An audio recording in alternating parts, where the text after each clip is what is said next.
What's going on, everyone, and welcome to Movie Emporium's movie review of the new Netflix original movie, I Care a Lot. This movie, of course, is directed by Blakeson. Now, before we begin, if you like this channel, awesome, hit the subscribe button to join Movie Emporium, hit that notification bell at the top to find what's coming next. If you like this video, awesome, hit that like button, as well as commenting below on any video you watch, including this one. So this movie, I Care a Lot, is about a character named Marla, who of course is played by Rosamund Pike.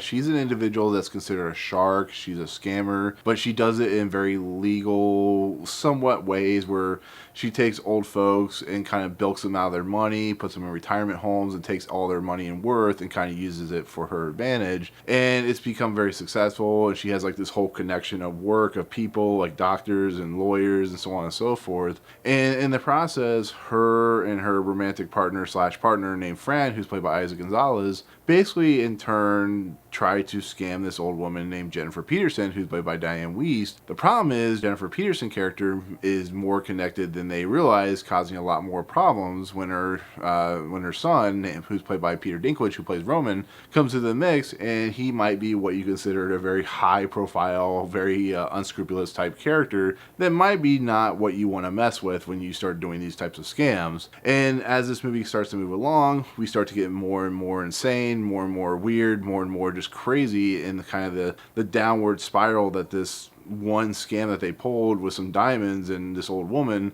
has turned into, which may or may not be a problem for, of course, Fran and, of course, Marla. And so with that said, this movie is just kind of crazy when you think about it, the kind of way it trajects itself as the movie plays along. And so going into a movie like this, not really knowing much about it, I didn't really know what I was getting myself into. I thought I was getting myself into a movie that had Rosamund Pike doing a very sleazy, very not great person type role like she did in Gone Girl. But it's a movie that I was like, I don't know, okay, it's on Netflix, I'll give it a look, has some great actors in it, a director who might be able to pull out some material. I mean, when you bring in somebody like Dinklage, you're guaranteed to get something really interesting out of a movie. Same thing with, like I said, Rosamund Pike. Eiza González, I only know from Bloodshot, and of course Dianne Wiest, for, many, many decades of doing film. But it's a movie, like I said, that, when you think about the actual storyline, it's not something you truly expect, especially if you don't know what you're getting yourself into when you go into the movie. And I usually like to watch the trailers for these movies, but I never really gave this movie the benefit of the doubt or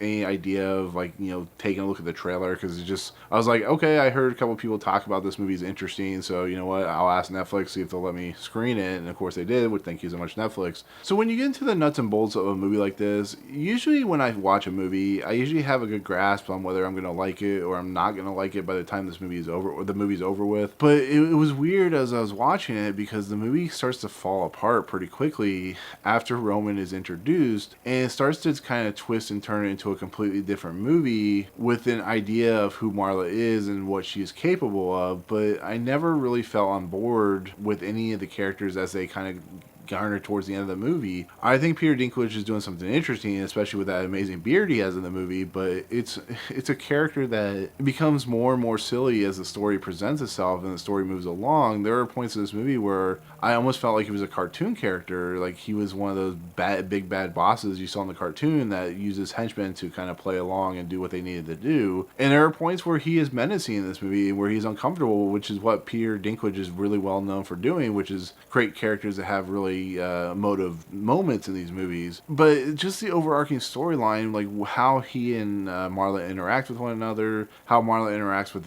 his lawyer, and how she interacts with the Dianne Wiest character, which I thought was a terribly written character. I don't know, I started to feel just something was off about this movie, and I think it's just the weight of the material that Blakeson was writing. I think he has a very interesting story, it just doesn't completely 100% cohesively work. And, like I said, when Marla starts kind of doing her thing, it completely falls apart and starts to become a little bit laughable in a lot of places. And I think when it boils down to it, when it gets to the real nuts and bolts of the problems, I think it's because it gets more and more insane, more and more unrealistic, more just Looney Tune-ish as it moves along, and to the point where I just kind of completely just didn't care when it gets to the ending. And when you go, oh, okay, that's okay, whatever, that's how it's ending, and then it gets to the real ending, like, oh yeah, I kind of saw that coming. So it's it's a problem. It really is. It's not saying it's like the worst movie in the world, but when you start kind of losing your steam pretty early on the movie, and it just kind of completely peters out as you get to the very end, I didn't find it very interesting. So overall, the movie just wasn't. It was alright. It is crazy and wild and goes over the top in silly places and